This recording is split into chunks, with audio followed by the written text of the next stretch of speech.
Malcolm, welcome to the podcast. Hey, Eric. Thanks for having me. So, as we jump in here, could you give us a sense of your bio, but also where that bio fits into the rather lengthy story of the family business that is Goslings Rum? Yeah. Yeah. So I'm Malcolm Gosling Jr., um, and I'm a part of the eighth generation of Goslings Rum. There's currently five of us, me and four of my cousins currently working in the business today. Um, but yeah, I mean, this is still a 100% family owned business. We're based out of Bermuda, and we've been in Bermuda since 1806 when it started. And we kind of ended up here as a mistake. Um, so it started in England. So my sixth great grandfather, William Gosling, owned a wines and liquor shop in London, England, and he wanted to expand that shop to the New World. So in the winter of 1806, he decided to charter a boat named the Mercury for 90 days to go from Kent, England to Virginia, where he was going to open up his liquor store in the New World. And being the brave man that he stayed back in England, watched over his little shop, and sent his 19-year-old son, James Gosling, on this cross Atlantic mission. And they stocked the boat with 10,000 pounds sterling worth of wines and spirits, which in 1806 that's a ton of booze. That's a whole boat full. And so he had 90 days to get there, to get from England to Virginia. And 91 days later, he was nowhere near Virginia. And he was forced to get off the nearest British port or turn around and go back to England. And the nearest British port was this tiny little rock in the middle of the Atlantic Ocean, St. George's, Bermuda. And so he decided to get dropped off there and unceremoniously dumped off with all of his cargo. And rather than carrying on to Virginia, he noticed that there was some opportunity here, and there really wasn't a liquor store or a sustainable source of liquor. And so he opened up shop 100 yards from where he got dumped off and got a liquor permit to sell liquor within 48 hours. And Popular product, I guess. popular Yeah. product, immediately became the most popular guy in Bermuda. Um, yeah, and his brother Ambrose met him down in Bermuda with another boat full of alcohol in about just under 2 years after that. Wow. Wow. So, I mean, was he? I feel like being dropped off on the island of Bermuda, where there is no ostensible liquor trade going on, or he would have been at that point the only business in town with just a pile of booze. I feel like he probably had a lot of people like eyeing that stuff up. I would have been a little nervous, but Yeah, that's a good point. I don't know what he did for protection. so this is one of the interesting things about the story to me, because I've always, before I dove in and did my research for this interview, I've always associated Goslings with the British style of rum. And generally, when we rum enthusiasts think of rum, we think of it in the Caribbean. We think in three broad strokes. We think Spanish, we think British, we think French. And there are certain styles and production choices and flavor outcomes that are associated with each of those. But the interesting thing to me is that Goslings has always been, from its start, not a rum producer as such, like a rum distiller, but a rum blender. And I feel like this history, this legacy of the sourcing of the spirits from more of like a retail, like a liquor, what we would think of today as a liquor store, which probably looked very different back in the early 1800s, is part of that legacy. So can you talk a little bit about how that sets you apart, or how you maybe think of Gosling's rum in the wider context of that British quote unquote tradition? Yeah, yeah, and I would almost just continue on that story, what I was telling, because when they first got to Bermuda in 1806, they they had no rum with them. It was mainly just like stuff that you would primarily find in England. Like it was whiskeys and refined wines. And it wasn't until a few years after that where their most popular product was blended whiskey, primarily coming from Scotland. And they the demand for that was crazy, and they couldn't keep up with it. And rum was also in demand, but Bermuda is a very small island. It's 21 square miles, and sugarcane doesn't grow here. Um, and so, what James and Ambrose did in the mid 1800s was they went down to the islands to start sourcing the best rum that they could find. They spent about a year going from island to island. And as you mentioned, like the British style, those islands that they were going to, as Bermuda is a British colony, they were British, were definitely British islands or other British colonies at the time.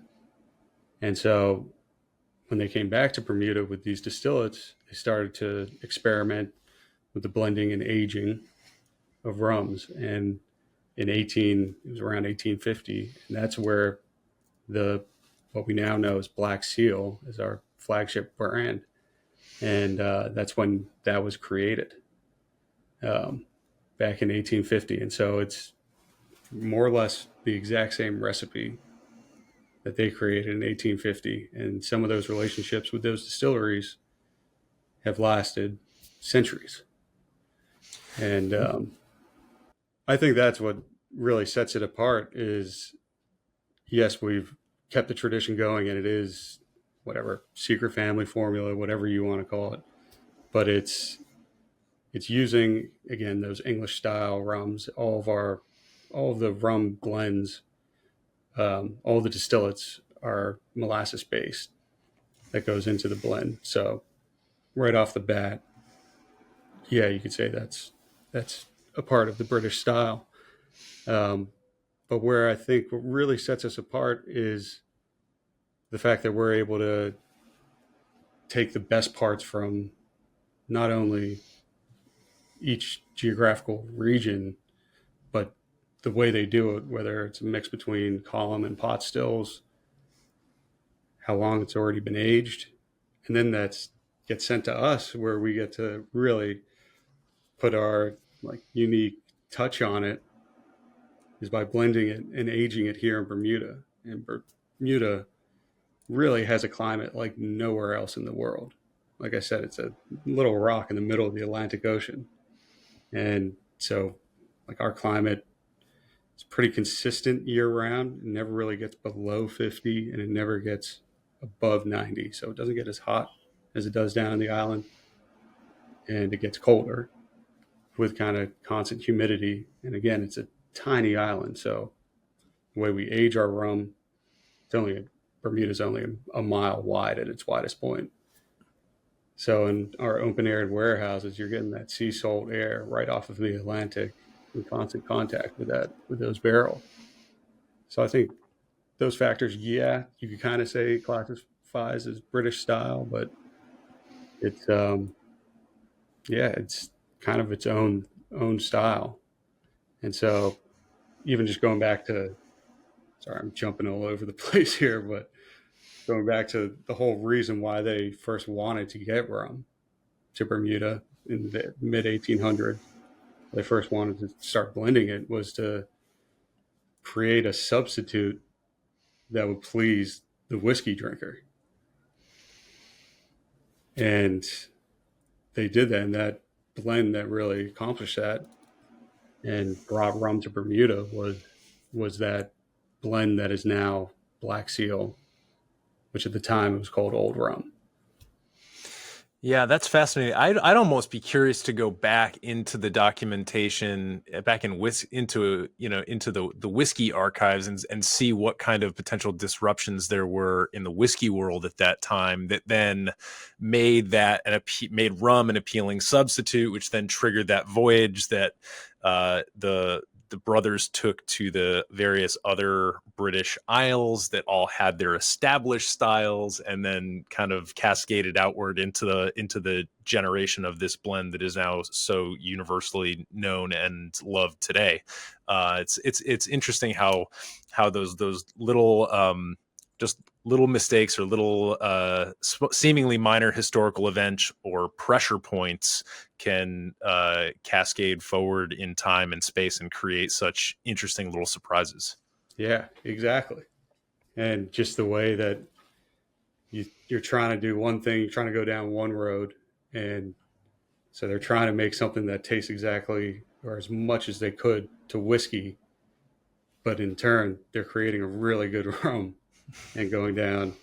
I mean, it did take us a while to start selling it outside of Bermuda, but now getting that blend sold across the world in over 40 countries now. Yeah, I want to I want to continue our march through the history, but one other idea that I wanted to get out on the table as we continue this conversation is, when I think of Goslings, I think of proprietary as one of the key buzzwords that I associate with your brand, not just because you've trademarked the Dark and Stormy, right? And not just because you have a secret blend of these rums that you use to create the Black Seal Rum, your flagship product. But it seems like it's almost more of an ethos. Like it's we're coming at this from this family standpoint where we're putting our proprietary knowledge and our unique little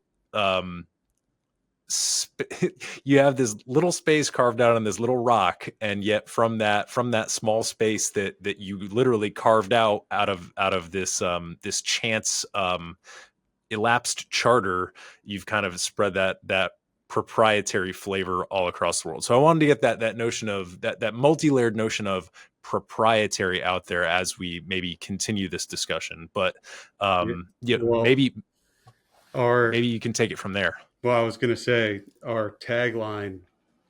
It's not our tagline anymore, and I don't know if it was ever an official tagline, but it was for seven stubborn generations, and that really had to do with pretty much everything, just our family in general. But the fact that they were sitting on this unbelievable product, and they were experimenting with different types of innovation with that product at the same time too. And they had zero interest. I'm talking about my forefathers. Zero interest in exporting it outside of Bermuda. You up until 1980, and even then it was very small quantities. If you wanted to get Goslings Black Seal Rum, you literally had to come down to Bermuda and get it. There was no export. So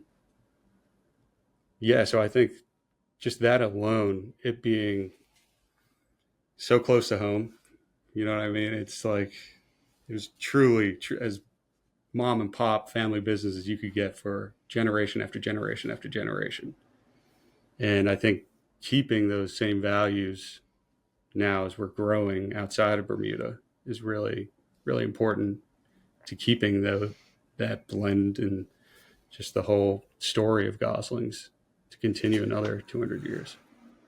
Now, I feel like the 1980 fact, as the point in time when you started exporting, is something that surprised me, because when I think of Goslings, it feels like a brand that has been in the US market and had an established presence in US and other international markets for a much longer time than simply since the 80s.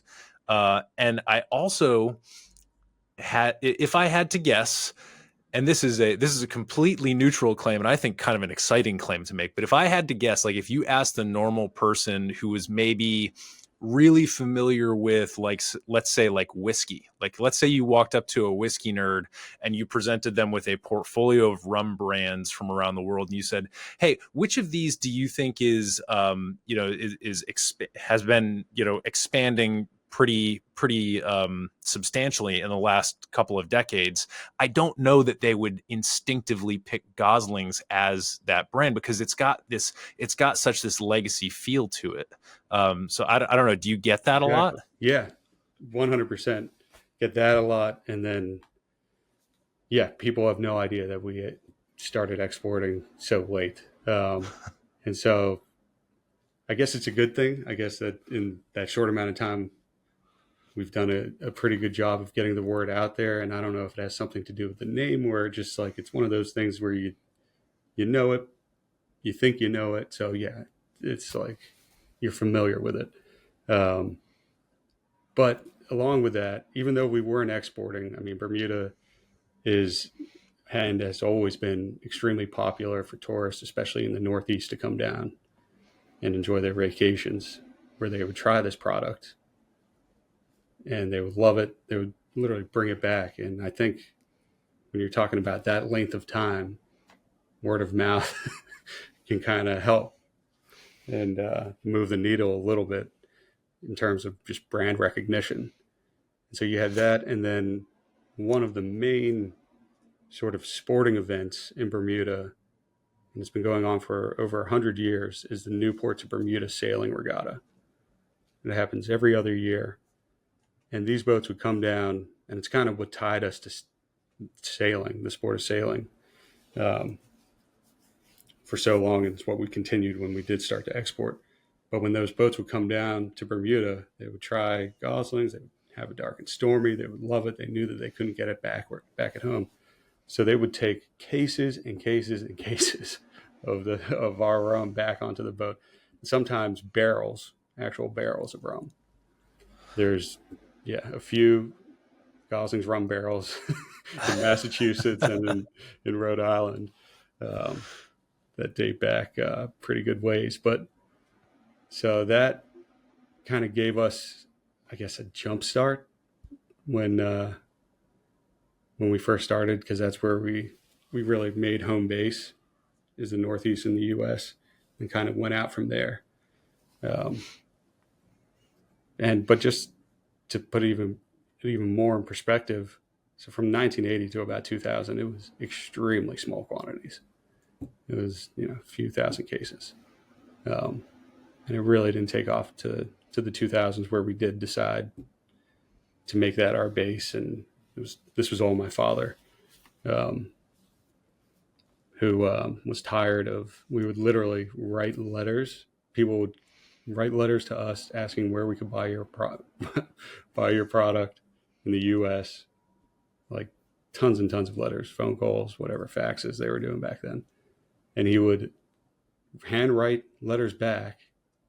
I think they had a printout of just a general response of, "Sorry, we do not sell anywhere but Bermuda."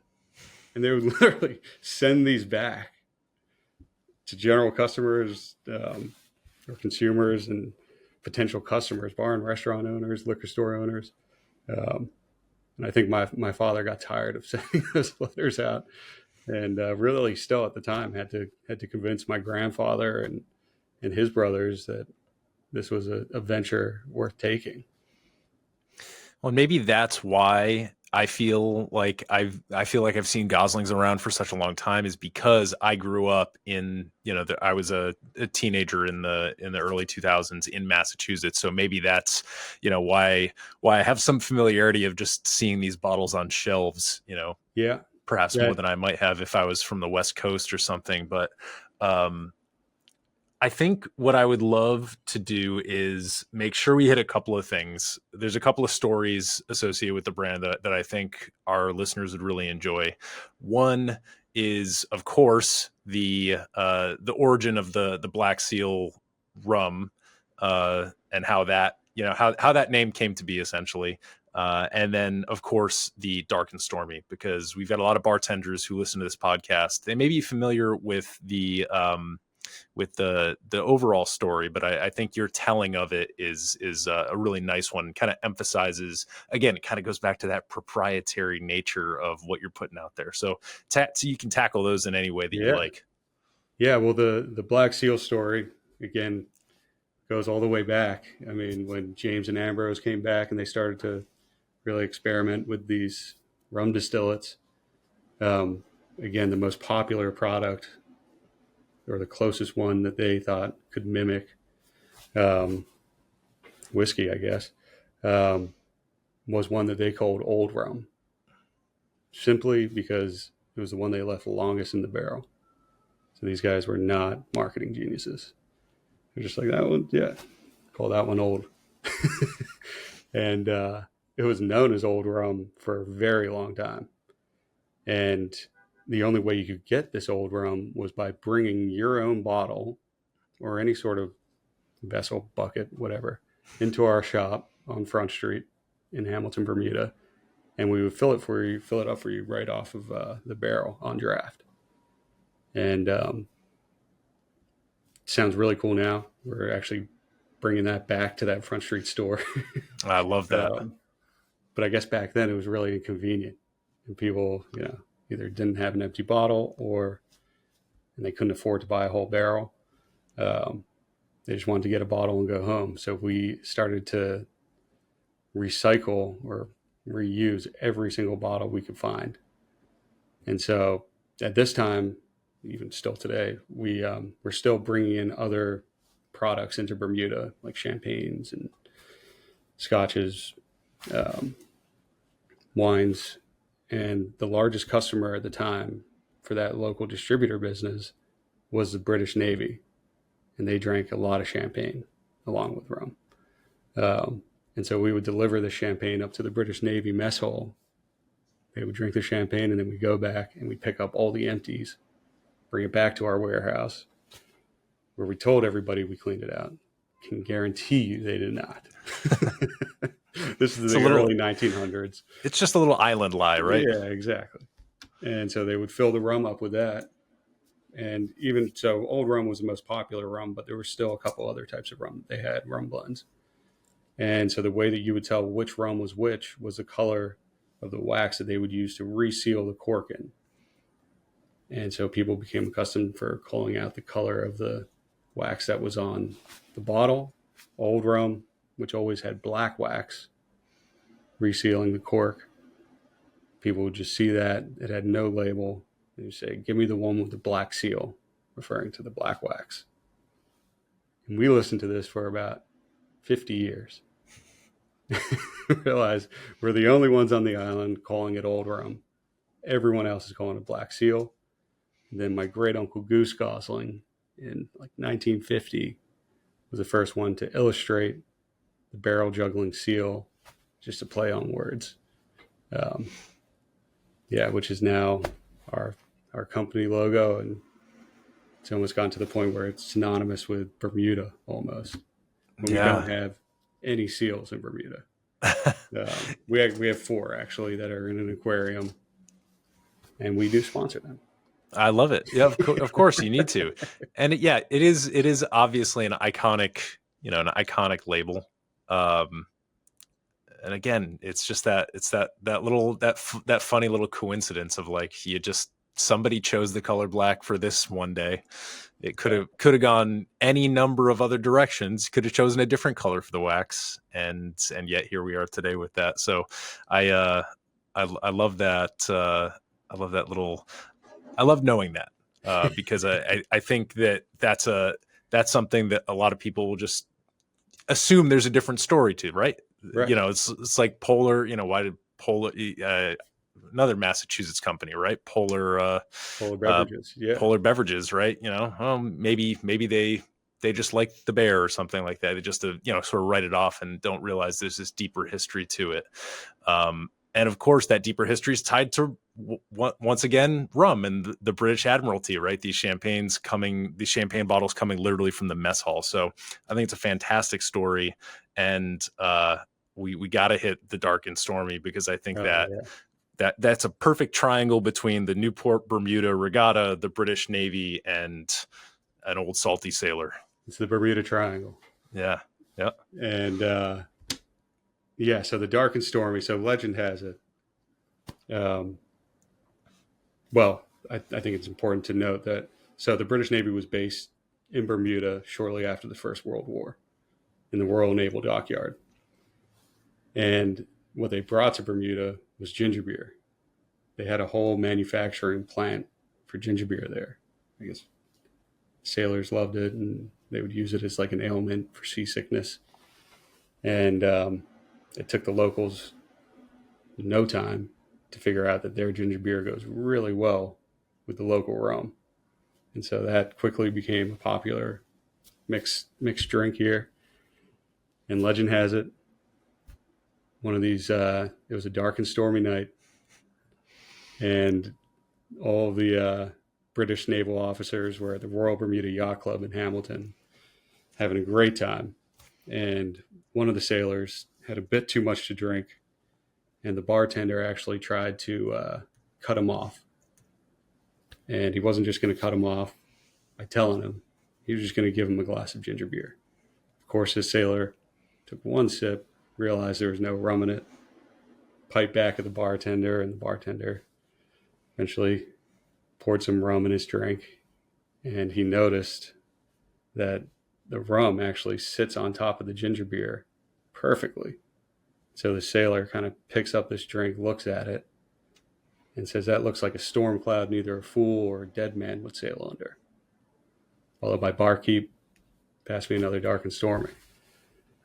And that, with the name alone, became the national drink of Bermuda. We don't even really have a national anthem, but we have a national cocktail. We're still a British territory, so I guess yeah, God fair enough. But yeah, and it was something that we were able to trademark the cocktail in 1980, which is impossible to do. And I think one of the main reasons why we were able to do it is because no one knew what Goslings was or what a Dark and Stormy was. And why it's important is because it really does, even though it's a simple cocktail, 2 ingredients, once you substitute Gosling's Black Seal with anything else, whether it's another type of rum, whatever, it's not to say one's better than the other. You're just changing that cocktail. You're changing the taste of it. And it's become such, again, national drink of Bermuda. But what we do, why we did it, is we want to create that consistency that while you have this drink for the first time while you're here in Bermuda, you can go back to Massachusetts and relive that same experience. And yeah, it's I think it's only one of 3 trademark cocktails. Yeah, the Aperol Spritz is trademarked. And back in 2015, they trademarked that. So, and again, trademarks are you have to trademark things in every country that you go to, right? So, I know. you know, yeah. so there's some. I'm sure there's some libations that are trademarked in some places, but not others. But I just presented. Well, I should back up. I just ran an entire cocktail competition for the American Distilling Institute for their conference and trade show last month in San Antonio. Awesome. And we did what was called the Signature Serve Invitational, where we paired up 5 of the best bartenders in Texas with 5 Texas distillers. And so as part of that, I did this entire hour-long seminar on sort of like what the DNA of a signature serve cocktail is. And obviously, I featured the Dark and Stormy really prominently in that because it is so iconic. To me, it's the first cocktail that jumps to mind for me when somebody says signature serve, referring to a cocktail. And this is the definition that I put on it, which is a simple, right? 2 ingredients, to your point, viral cocktail. We can talk, and a lot of what this seminar involved was talking about how exactly that virality is achieved. Simple viral cocktail that features a specific product by a specific brand. So to me, that is the definition of the Dark and Stormy. And I love this. I love the story of the drunk guy, uh, because it sort of it was because it was right there, and it takes someone. Uh, it's almost like a litmus test. If a drunk guy can both A, notice that the Goslings rum is missing, and B, identify this very obvious visual picture that is created in the glass by this layering effect, and say, hey, like, what does this look like? Well, it's obvious what this looks like. And Right. like that validates the virality of it, because you don't even need to be paying particular attention to be able to notice how special this is, right? It's the specific color of the rum and the ginger beer. And you know what I think makes it work the best is that the more you dig into it, the better it feels, right? The more you research about Bermuda, the more you learn about how it's like shipwreck is a part of its history. I don't know if you can Yeah. speak to that a little bit. Yeah. Um, well, Bermuda, I think it was, I don't know when exactly it was known as this, but it was called the Isle of Devils because Bermuda is surrounded by coral reefs about a few miles out that you can't really see. And so these ships would know, so these ships would get shipwrecked on those coral reefs, and their livestock, the ones that would actually make it, would swim to shore. And so at one point, Bermuda just had a ton of hogs on the island. And so you know that there's a really good chance that you could get into a shipwreck the closer you go to this island. And you heard the squealing of the hogs back then.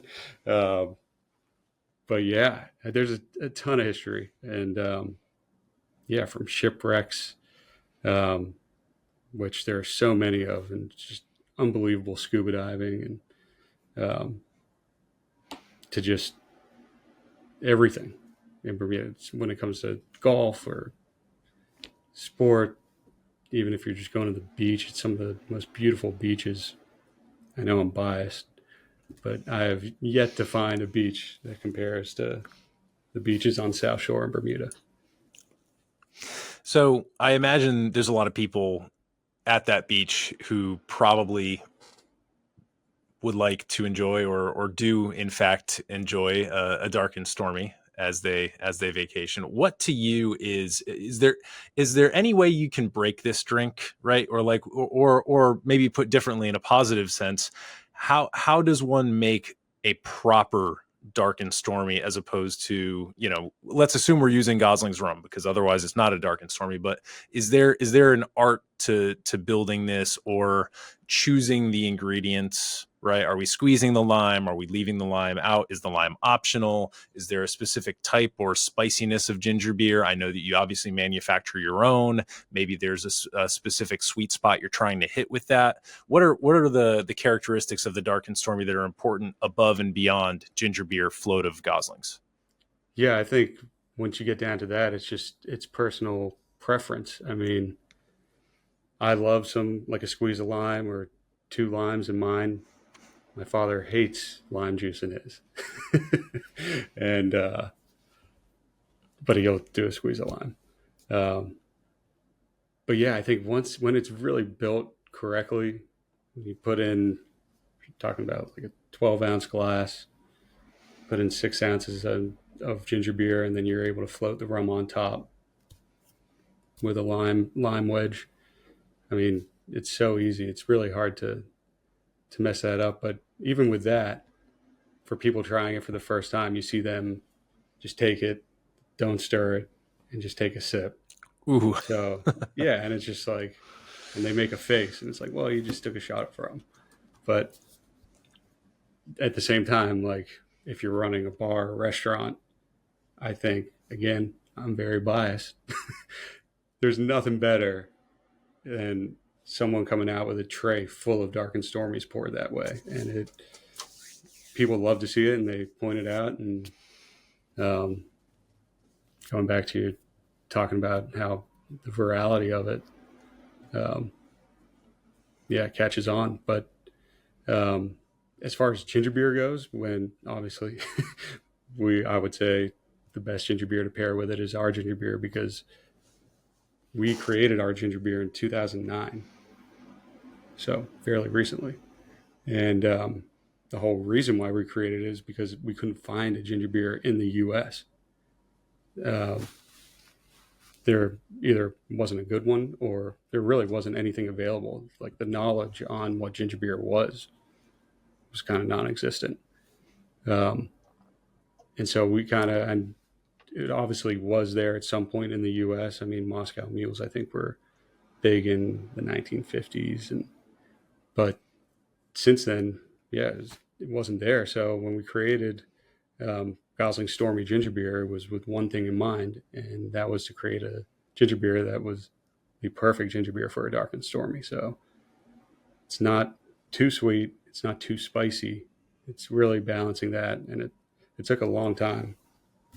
I'm using the royal we as well too. This was my father, with a company that you mentioned as well, Polar Beverages, with Ralph Corelli, which is another family-owned business.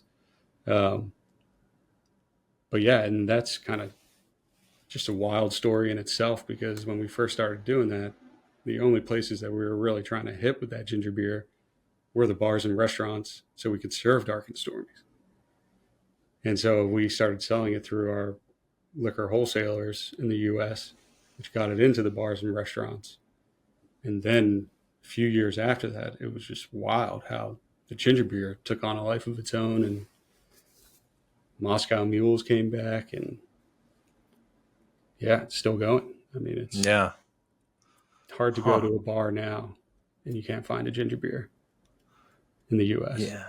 Yeah, that's really interesting. I hadn't even thought of the Moscow Mule sort of kick, because you're right, that did sort of take off as the cocktail renaissance was restarting again. You see the proliferation of the copper mugs come out, and Exactly. yeah, that's amazing. You were talking about the tray full of Dark and Stormies coming out.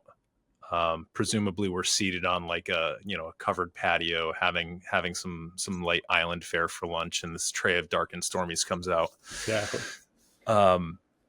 That's exactly that is exactly one of the virality touch points that I talked about, because whether you're thinking about that or you're at an Italian or a Mediterranean spot and you see the tray full of Aperol spritzes go by with those bright orange wheel garnishes, it's the same thing that happens. They call it the fajita effect, where if you go to the Mexican restaurant, you order the fajitas, they do it tableside, and as soon as the kitchen sees an order of those, they start prepping several more orders, because they know somebody's going to be just sitting down and say, I didn't know what I wanted until that went by, but I will have one of those. Exactly. Yeah. And even the Moscow Mule with the mule mugs, the copper mugs. Yeah. And another, I mean, again, it's just so easy to make too. So it's easy. There's a lot of cocktails that you could go to a bar and have, and for the average consumer, there's no chance if it's 5-6 ingredient thing, even though home bartending is really becoming a thing and people are getting into it. I mean, the chances of them going back and trying to make that exact cocktail again is pretty slim. Right. But just having that ability to, wow, that's all that goes into this. Yeah, I can make this at home. The other two aspects that I love about it that you mentioned in your explication is the choose your own adventure aspect, right? So you've got the optionality of the lime juice, right? Some people like it, some people don't. So there's this slight customization factor to it. And then there's also the interactivity aspect of it, right? You mentioned that some people who don't quite know exactly what they're getting into take a sip right off the top and they have a bad experience with it. But I think the inverse of that, right? Somebody who does know what they're getting into takes a little hit of delight from being able to take the straw, do a little stir, and transform the cocktail. Like, it's a little visual transformation that happens right before your eyes. You are the practitioner of that little piece of magic. And it's like what you're doing is you're dispelling the storm, right? And so to me, what I associate, there's certain signature serve cocktails that I associate really heavily with certain things. They come to almost embody something bigger than themselves, right? The Jaeger bomb embodies youth and party energy. The painkiller cocktail, right? Pusser's rum, another rum cocktail. Yeah. That to me, there might be some cocktails that can do tropical decadence as good as the painkiller, but no cocktail does it better. And with the Dark and Stormy, right, as like everything from the origin story to its home setting to the stirring of that rum float so that you're dispelling the storm, it gives this impression of safe in port, that you're in a safe harbor. Yeah. And to me, that's what that cocktail has come to stand for. So I don't know, I appreciate it so much. Yeah. And we appreciate it. And we kind of see it. I mean, you see these like annual, like most popular cocktails, and it's never number one, but it's consistently there year after year. And I mean, this cocktail's been around for a very long time. And again, when you look at the other cocktails on the menu or on the list of top 50 whatever cocktails, and it's always, in the top 10 or around there, there's a lot more complicated cocktails. It's pretty much the only one that's, 2 ingredient, 3 if you're including the lime garnish. But and I think it's just, again, simplicity and consistency are really the main factors with that. Yeah. Well, what I'd love to do is talk a little bit now about one of the more recent developments. I feel like we've done a pretty good job going all the way up through history from the 1806 all the way up through the 1980s and the Dark and Stormy. And now I want to talk about what it means to be the official rum of leisure. And I'll give a little primer here. Nice. Something I've been reading recently from someone you may or may not have worked with there, Brand Mysticism by Stephen Grass. So maybe you can tackle the official rum of leisure. Yeah, that's a good one. That's a good read. So that's a part of our new sort of brand world that we work directly with Quaker City Mercantile and Stephen Grass on. The whole story behind that's kind of funny. So Stephen had met my father through he was down in Bermuda during the America's Cup, which we were sponsoring, and Bermuda hosted in 2017. And he had met my father briefly and told him he loves Bermuda, loves the brand, would love to work together. And I don't know if my father he didn't know who he's talking to or whatever. And he's like, yeah, we're good on marketing. And so about just under like a year and a half ago, we came to a point where we were looking around, and I asked my dad, I was like, Dad, do you have any like correspondence with him? Do you have his contact? I just read that book. And he's like, no, you've asked me this before. I got nothing. I was like, can I just see you type his name into your email search? And he did. And swear to God, out of the blue, like 6 days before that, he had emailed my dad with nothing really in the body of the email. Just, we met at America's Cup. I created Hendrick's Gin. I love your brand. We should do a project together. And so when you get a sign like that, I was like, we got to email him back. And we're really glad we did. It's been great working with him. And it's been really refreshing of someone knowing the brand, knowing the history of the brand, and having a really good plan for the future and how to kind of amplify and pick different parts of what we're already doing and how to amplify that in a cool way. And that's what we kind of nailed on, was the official rum of leisure. And a lot of that has to do with, how many times have I mentioned Bermuda on this? podcast already. It's one and the same. I mean, we're Bermuda's oldest business, Bermuda's largest export, which really isn't saying much. Um, we don't make much of Bermuda. Um, but, and so what leisure does, I mean, it captures kind of the cultural product of Bermuda is a lifestyle. And so being the official rum of leisure is bringing Bermuda's leisure lifestyle to the world. And so that includes, the leisure sports that we play here, tennis and golf and stuff that we've been doing forever. And that's why I really liked it. It's like, okay, we've sponsored that sailing race forever. And this is kind of like just a great kind of umbrella to put everything that we do and kind of showcase it. And at the same time,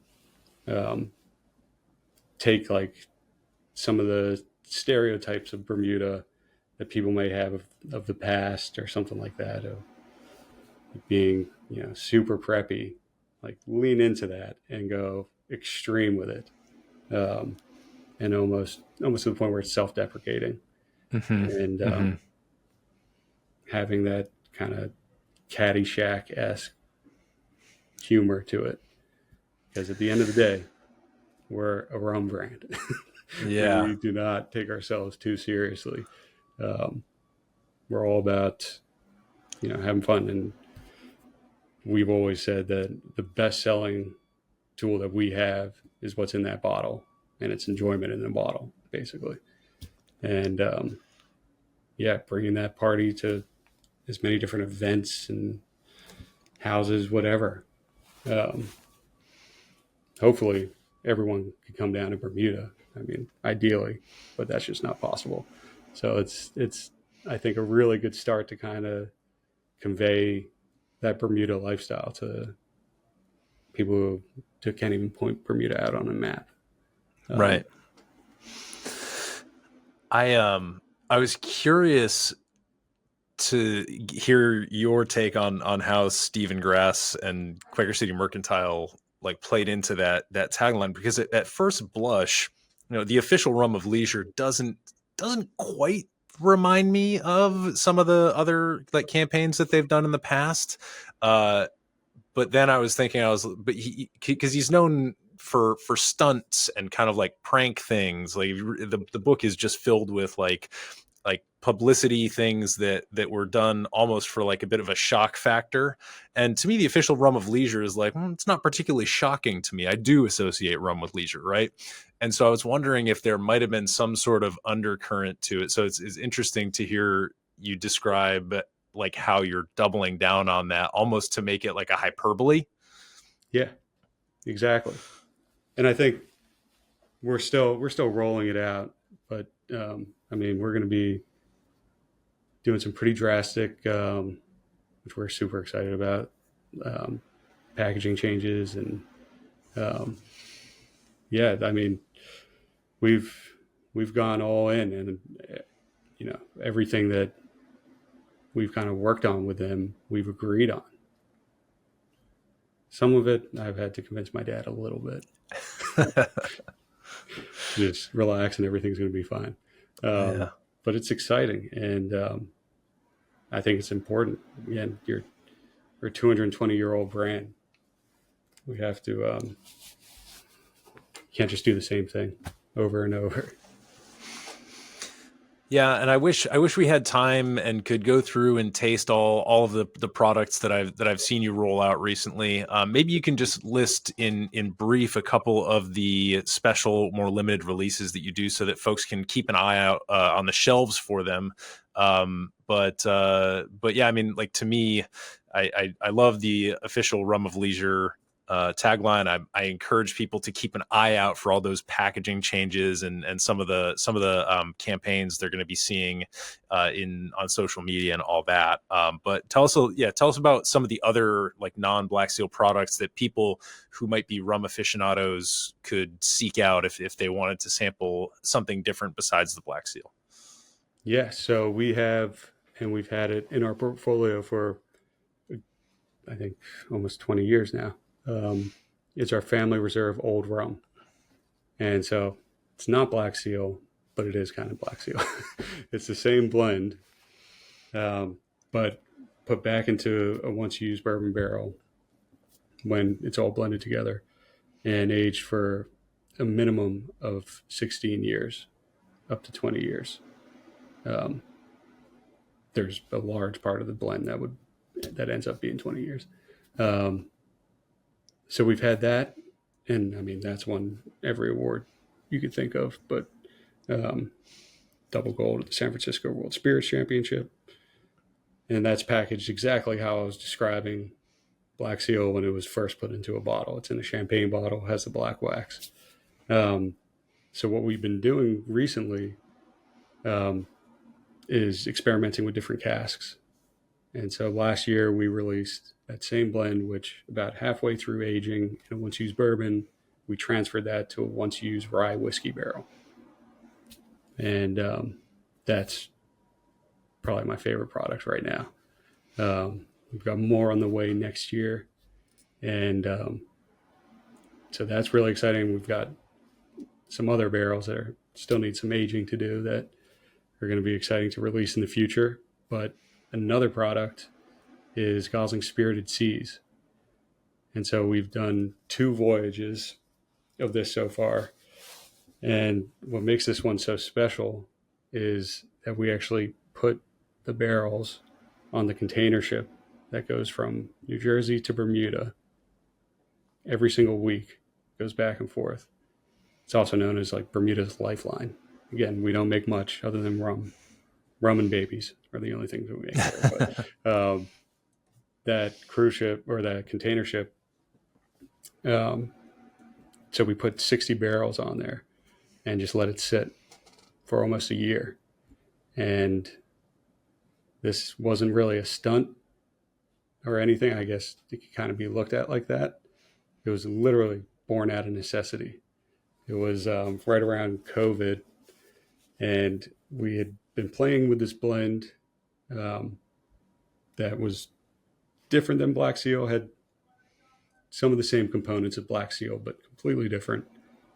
It was really good, but it needed some extra aging. And at that same time, we were getting 60 beautiful once used Maker's Mark barrels that were getting sent down to us. And we were literally like so packed in the barrel warehouse to where we couldn't fit one extra barrel. And so I'm down here, it's during COVID, sitting with my father, and we're debating where we're going to like extend on the barrel warehouse or where we could put these right now, because we got to fill them. And at that same time, that container ship, it's called the Oleander, MV Oleander, is pulling out of Hamilton Harbor. I go, well, why don't we just put it on the container ship and leave them there until we figure this out? And I'm convinced you couldn't really do this anywhere else in the world but Bermuda. I mean, there's a lot of red tape, customs on either side. And but it just so happens that we're a really good customer of this container ship. We're the only ones who send full containers going out, full tankers. And they love the idea, and they were able to figure it out with U.S. Customs. We figured it out with Bermuda Customs. And yeah, it was truly an experiment. We knew that it was gonna age well. We knew the barrels were good. We knew the liquid was good, no matter where we were going to age it. So we kept a couple control barrels in our barrel warehouse, and then put I think 50, 58 or 57 barrels on the Oleander for almost 10 months, to where we took them off. We're like, all right, we got to try this. And as soon as we poured the first sample next to the control sample, you could tell it was so much darker. And the nose, there were 2 different products in 9 months. It's insane how dramatic leaving it on the boat changed the product. I think in a really good way. It was almost like expediting aging. It's hard to put a number on it, but right. We knew that it got better. And and changed the flavor profile completely. So right after that, we asked our friend who works at the who runs the container ship. Okay, that tastes really good. We're gonna get you a couple cases, and can we put twice as many barrels on next year?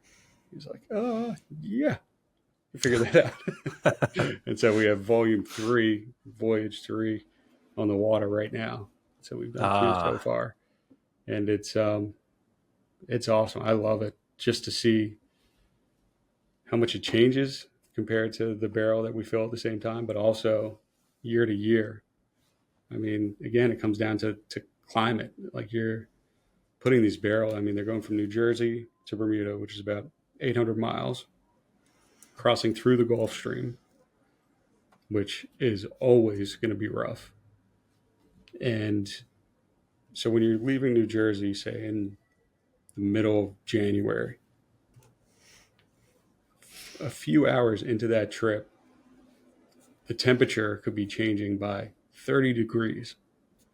So that extreme change is forcing the expansion and contraction of the liquid, which is really it's getting everything it can out of that barrel. And to where it really makes that even more important in what barrels you're putting the product in. So that, along with the sea salt air and the constant sloshing, it's awesome. I mean, it's still early days for this product, but I could see us doing hundreds of voyages, Yeah, I'm sure. And it also plays into the unique constraint of Bermuda, right? Which is not like the other Caribbean islands in its, in its temperature. And it's, like you said, it's relatively stable. So how do you engineer a way out of those stable aging conditions to create a new profile? Well, stick it on a boat, cross the jet stream. Yeah, yeah, exactly. So we've got those. And then my father, Papa Seal, he has his blend, which is a single barrel called Papa Seal, which was a nickname my friends gave him in high school that has now gone all the way into, it's what everyone calls him in the office. And so this was kind of his secret project a few years ago, and a blend that he created himself with the 21-year-old distillate and an 11-year-old distillate that he then hand selected the best barrels that we had and filled them with this blend and kind of stashed them in a corner. Didn't talk about it. Everyone knew not to ask him because you weren't going to get anything out of him. And then I think 2019 was the first year he was constantly tasting these barrels. In 2019, he picked 12 that were good to use, or got his seal of approval. And so we do that all by hand, each barrel, single barrel. And hopefully this year, I mean, it really comes down to like him telling us, like, okay, 6 are ready to go. It's impossible to sell. I mean, he'll do that in like December. Like, okay, who's going to buy a barrel of rum, a few weeks before Christmas? But it works. And we'll see with that. He's now, I told him, because he's now a grandfather. But now you got to really up your game because you got to introduce Grandpapa Seal. Yeah, it's true. Yeah. The extra añejo, as they say, exactly, in other parts. So we'll see what that comes with. But yeah, maybe you can do like a Napoleon, right? Because what do they call it in cognac when it's super aged? Is it, they call it Napoleon or the VSOP? No, there's So whatever's the man, I can't believe I'm blanking on it. Even older than VSOP gets another special name. I don't know. I'll think about it. Maybe I'll send you an email. But that sounds like, with the 4 editions that you described, that sounds like perhaps aspirational on the Papa Seal front, because I know that's a very, very limited release. But it seems like a fun little project that if that folks who are rum aficionados can seek out some of these other expressions and maybe get some friends together and do a little horizontal tasting and kind of really understand what the Gosling's fingerprint is, not just from Black Seal, but from the other, kind of contact points as well. Absolutely. Yeah, because it's, I mean, when you do that, I mean, it's pretty noticeable how they're all related in some way, while at the same time being so different.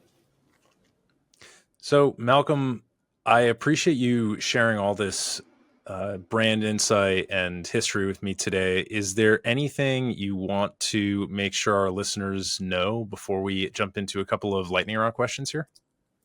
Well, first of all, thank you for having me. This has been great. Yeah, users to know. Bermuda's open. Come down and visit us. I mean, not a lot of people know that it's only an hour and a half away from pretty much everywhere on the east coast of the U.S. What are the best airports? Boston Logan's great to fly out of. You mean? Yeah. Atlanta, JFK. We have a new airline, Bermuda Air, which proudly serves Goslings and pretty much everything, and rightfully so. But they are flying out of a ton of new airports. It's been really great for Bermuda, and been great for my work travel too. I think they're flying out of Richmond, Baltimore, Westchester. It's like a lot of those like mid-size airports. Good. Providence. Yeah. Well, you got the Maryland guy here. So BWI is, there we go. And so if they're serving Goslings on everything and it's an hour and a half flight, I mean, they got to probably juice you up before you even take off. Or no, they can't. They got to be snappy with that service. They're pretty good. They're really good. Yeah. You have zero time to even think about taking a nap before you get offered a Dark and Stormy. Yeah. All right. Well, let's jump into a couple of quick lightning round questions here. One is I thought it might be appropriate to pose a desert island question here. So you're going to be marooned for the rest of your life, or at least no prospect of rescue. You get to take one bottle of spirits and you get one cocktail. Now you can interpret this however you want. There could be a magical draft where this cocktail flows out of a rock, maybe, that you crack open and it just starts pouring, or you have the ingredients forageable, so interpret the desert island how you wish, but what's your bottle and what's your cocktail? And it can't be my product, a Gosling's product. No. Well, let's go outside. I want to give you a slice of Malcolm outside of the Goslings. To have, okay. Just thinking recently, I got to go to up to Scotland to visit the distillery up at Strathyla, and got to taste some of the Royal Salute, and that was just phenomenal Scotch, and I think it was a 64 gun salute, and or 62 gun salute. That I think is one of the top spirits I think I've ever tasted. And then cocktail, again, and can it be a rum cocktail? Oh, sure.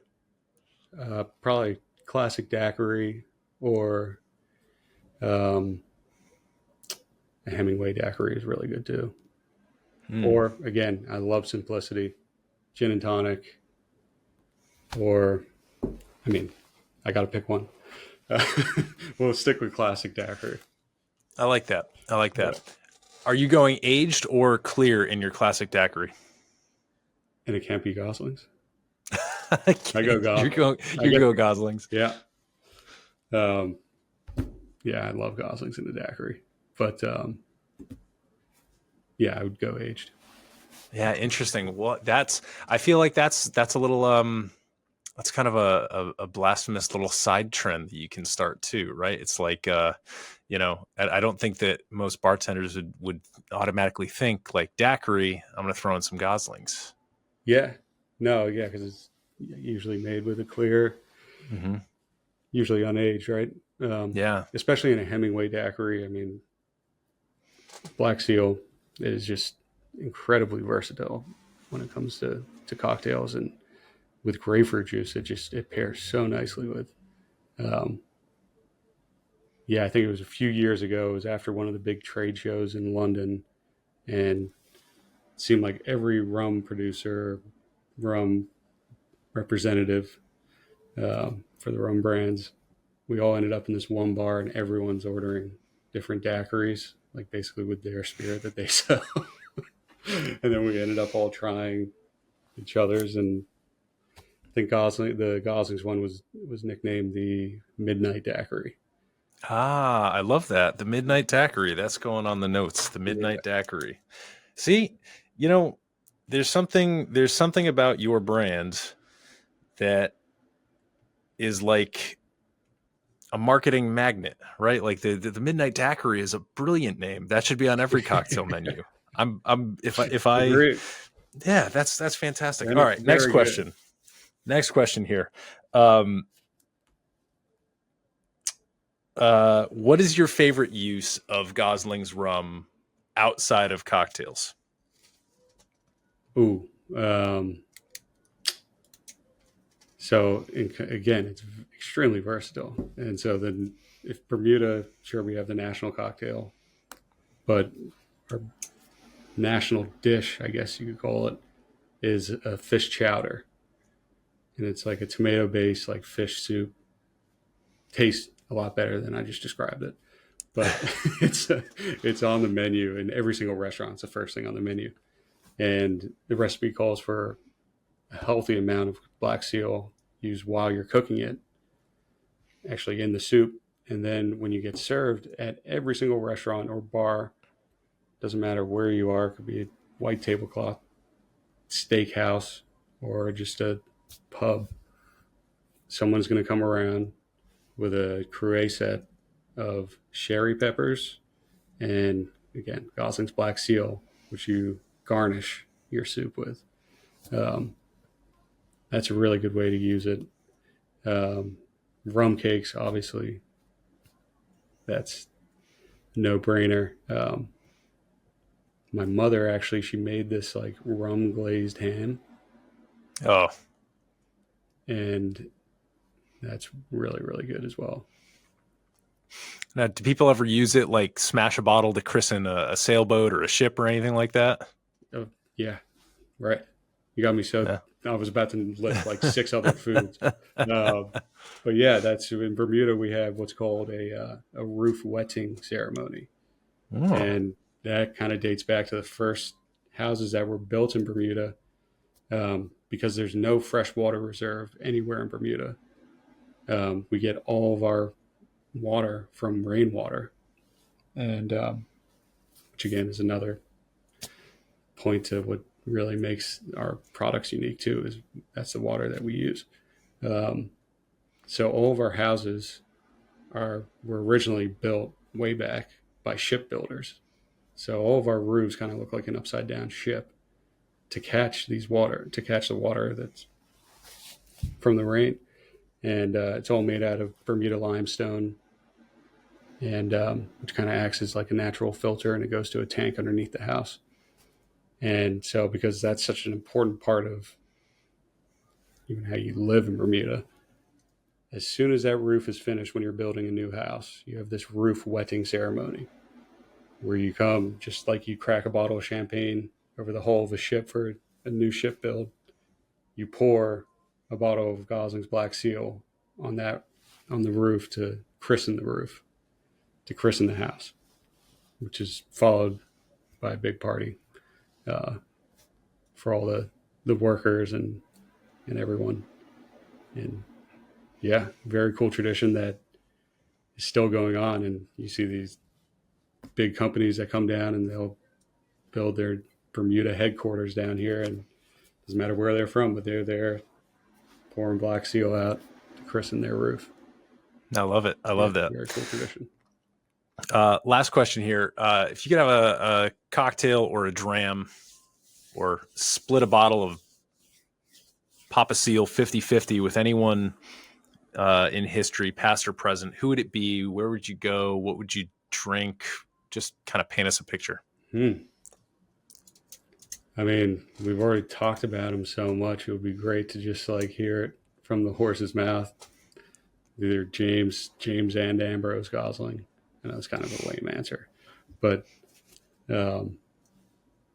yeah, just to hear about just how everything started, and even though we know the story, but getting to kind of hear that, but also aspirations of like what they were trying to do. Yeah. Do you have any questions? Like, are there any unanswered questions that you know you could get an answer from, or you strongly suspect you could get an answer from if you could actually speak with one of them? Why didn't you export it earlier? Number one. No, it's yeah, I would have a lot, but yeah, it's funny just being with it being again just local for so long. It's still 100% family owned.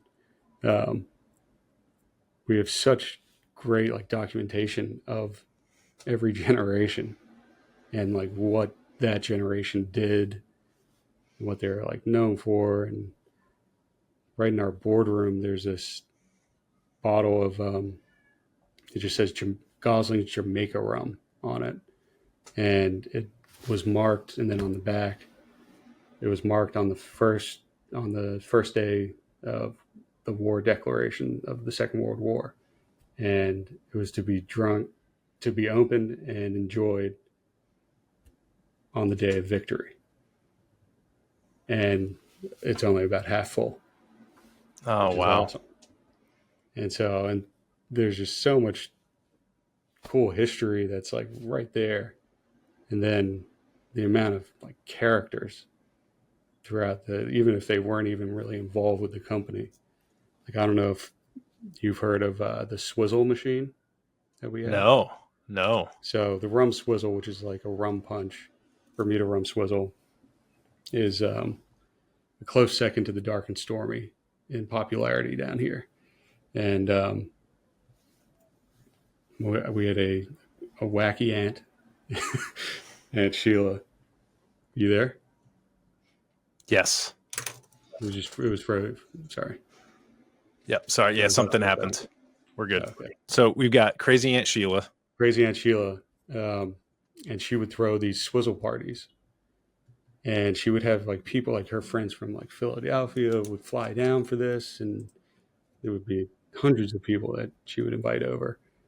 And she was known for her swizzle. And I mean, everyone thinks that they have the best swizzle recipe. But hers was really good. And so this is in like the 1960s. She got a brand new, at the time, Maytag washing machine delivered to her. And it's one of those old school, like top loading with like the ringer thing on the top.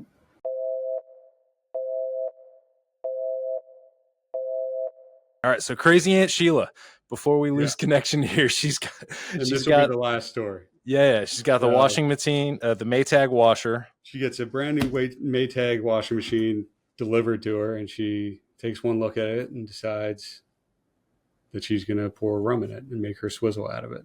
And so she just dumps the rum right in front of the delivery guys who had to watch, followed by the orange juice, pineapple juice, some bitters, and then use the ringer, which would dry the clothes. She put citrus through there, and that thing never saw clothes. And we still have it, and we'll break it out for like the Newport to Bermuda race every year. Any big event, family weddings, that swizzle machine's there. And when you show up to a party and you see that thing, you're like, oh, okay, we're in for one of these. And it's just, I mean, it's genius. It's something that I tried to bring to the States, and I don't know if it really passes any like health codes that you're probably going to need to pass. But yeah, just one example of a crazy Gosling in the past who probably didn't think of it at the time, but created something that lasted on generations. Yeah. Yeah, I love that. It kind of reminds me of Sam Calagione's continuous hopper made from a foot like a shaking football tabletop game from Dogfish Head. Oh, right. Yeah, and some of the crazy things they've done. I think they had a cement mixer that they did something with at Tales of the Cocktail, or a paint shaker for a Ramos gin fizz. Right. So it's I just have part of seen that. that cement mixer. Yeah, part of that larger tradition of taking a simple cocktail that one makes with a stick that one rubs between their fingers and says, "Hey, what if we could do this at scale?" So Yeah. I love the ingenuity. With a But massive Malcolm, vegetator on the bottom. oh yeah.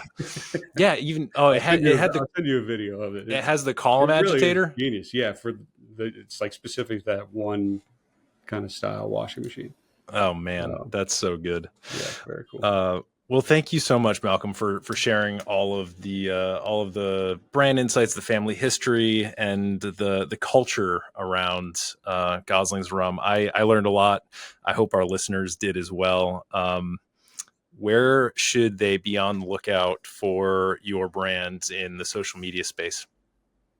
So on Instagram, Facebook, YouTube. So we're actually the official rum of the Ryder Cup. I don't know when this is going to be released, Great. Which is next week. If this is released next week. So see if I can get my editor on. See if I can get my audio editor on that task. That out. But yeah, look out for us there. But we're on Instagram, all the major platforms, Twitter or X. Awesome. Yeah. Well, I know that next time I take a trip to the liquor store, I'm going to keep my eye out for a bottle of the Black Seal and see if I can try my hand at a few things. The Bermuda fish chowder has me intrigued, especially since I've got some peppers outside that are just ripening here. So awesome. I might try my hand at that soon. But until then, thank you for what you've done in carrying on the legacy of your multi-generational family business. And thanks most importantly for being my guest here on the Modern Bar Cart podcast. Thank you very much for having me, Eric. This was a lot of fun. And you got to come down to Bermuda next time we do the podcast in Bermuda. I'm lining up that BWI hop, skipping and jump with the Dark and Stormy. So yeah. Cheers. All right. See ya.